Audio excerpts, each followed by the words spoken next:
तुझ्या आतला आवाज ऐक. तुझ्या आतला आवाज म्हणजे माझा आवाज आहे. तो तुला कधीच भरकटवणार नाही.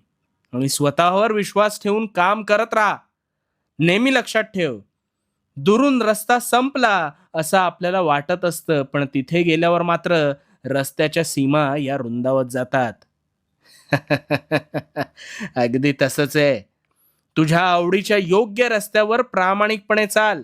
मग कुणीही तुझं काहीच वाकडं करू शकणार नाही. कारण भिवू नकोस. भिवू नकोस. मी तुझ्या पाठीशी आहे. भिवू नकोस. मी तुझ्या पाठीशी आहे.